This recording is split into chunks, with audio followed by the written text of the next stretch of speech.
Okay, class, as promised, this is a recording of the research lecture to particularly help you as you begin your first part of your team project.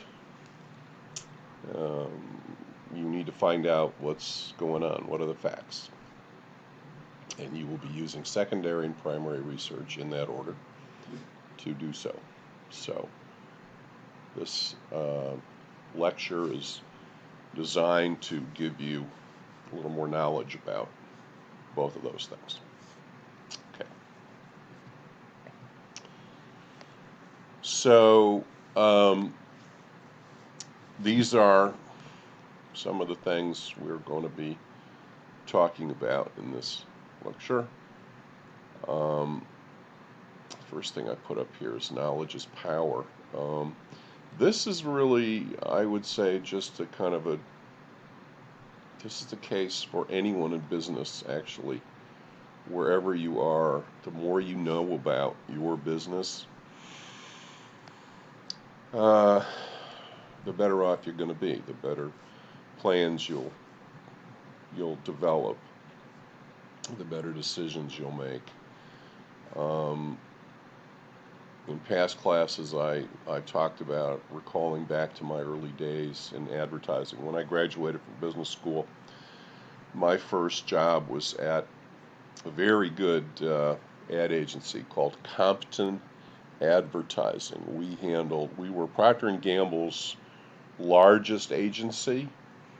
We had brands like Cascade and Tide and Ivory Liquid, all of which I worked on. Duncan Hines Cake Mix, Ivory Bar Soap. We launched Pert Shampoo and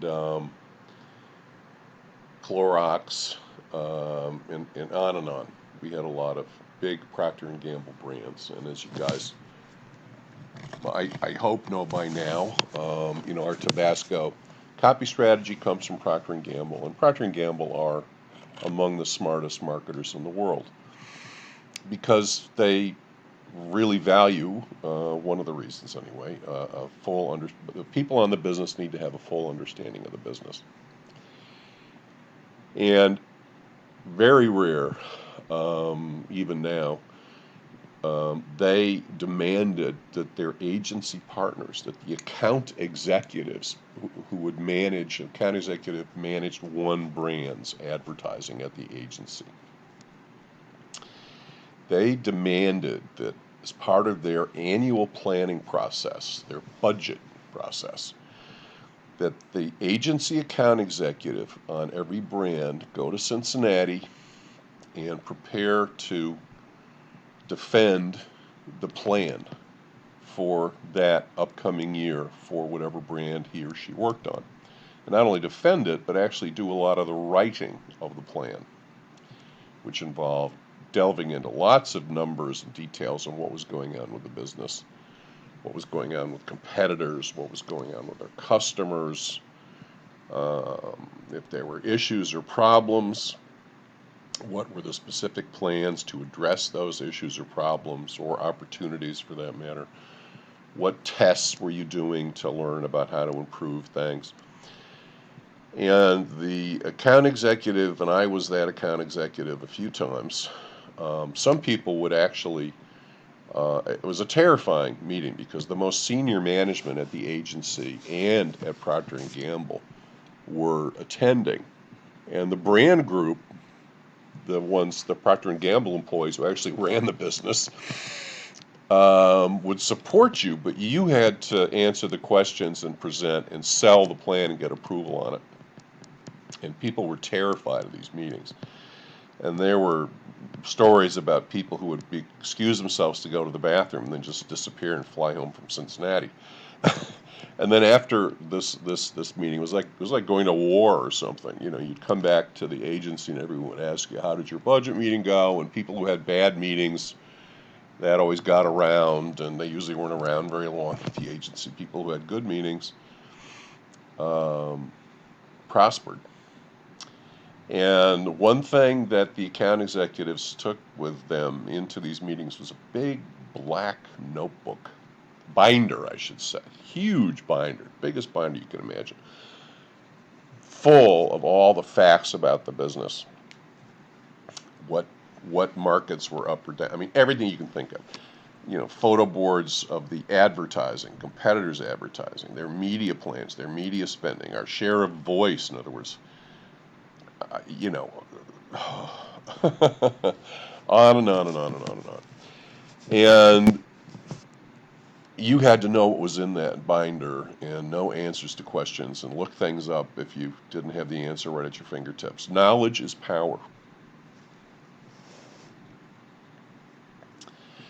Research is really, yes, we talk about market research, but the best market research is scientific, really, in its approach. It is looking at correlation between independent and dependent variables.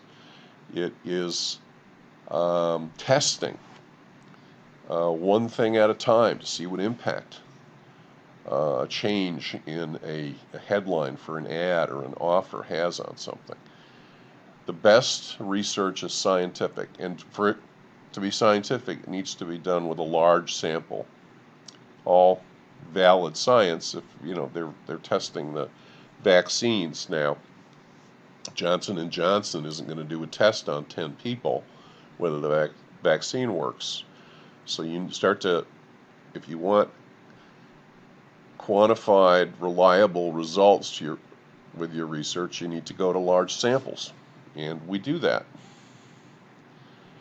When we're trying to answer questions about what's going on with the business, we start with what's already available.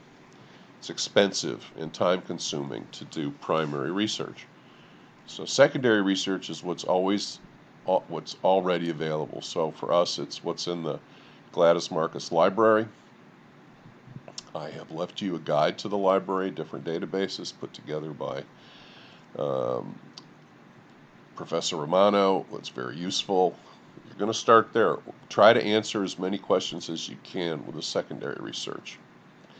Primary research is expensive, and yes, it requires skill. You have to ask questions in a way that will not bias the outcome.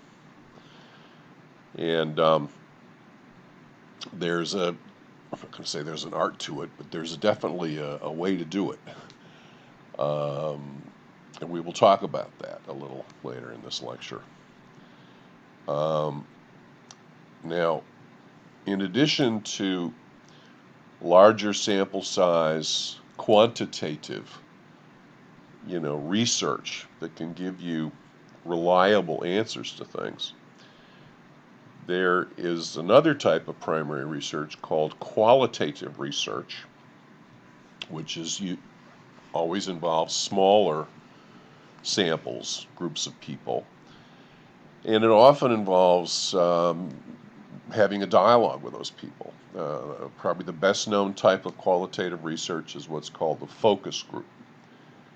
And I usually ask my classes, has anyone been in a focus group? And many times students will raise their hands. They've been recruited to go into a room and sit around with 8 or 10 or 12 other people, probably similar in background to you.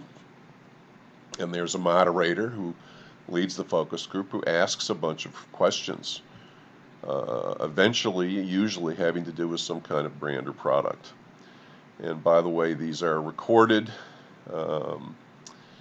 And not only that, there's often a two-way mirror at one end of the room you're sitting in, and the brand group and the agency account executive are sitting in back there eating peanut M&Ms and drinking too much Diet Coke and watching and listening. And occasionally, by the way, sending notes into the moderator. Ask about this, ask about that, probe this, probe that. And these focus groups can get a lot of ideas validated or further elaborated, etc. It's going to be a very useful direction But you wouldn't decide whether or not to launch a new product based on a focus group. For that, you'll do big sample size quantitative research. But to get feedback on what to name the product or which packaging is more attractive, you could certainly get a lot of direction from a focus group qualitative research. And then quantitative research, this is where again we get into scientific methods, large sample size, questionnaire. Nothing can influence the results, and normally we like to, when we're testing different options and different things, we like to test one variable at a time. So just a little bit of information about research. And then another important part of knowing about the business is understanding the retail situation, or understanding, what's happening on the website and on competitive websites and visits and conversions and all kinds of things. So wherever you're selling your product, whatever that marketplace is, you need to know about that too. And that goes for your presentations and the direct marketing plans you're building for these brands. Check it out. Check out the retail. Okay, we used to do store checks when I was working on P&G. When I would be visiting a relative or going to a city or town I hadn't been to before, I would sometimes take a camera and go to some of the big supermarket chains. And I'd go to where my product that I was working on, say it was Tide detergent, which I worked on a little bit, I'd go to the detergent aisle and I'd take pictures and I'd see, where is Tide displayed? Is it at eye level? Is it too low? Is it too high?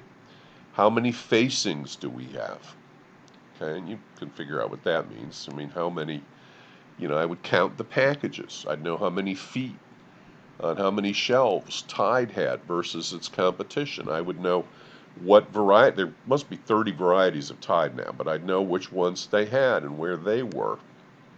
So I basically analyzed the presence on the aisle in the store. And then I'd walk around, I'd see, are there any promotions, in-store promotions, either for my brand or for a competitor's brand? And then how are they supportive?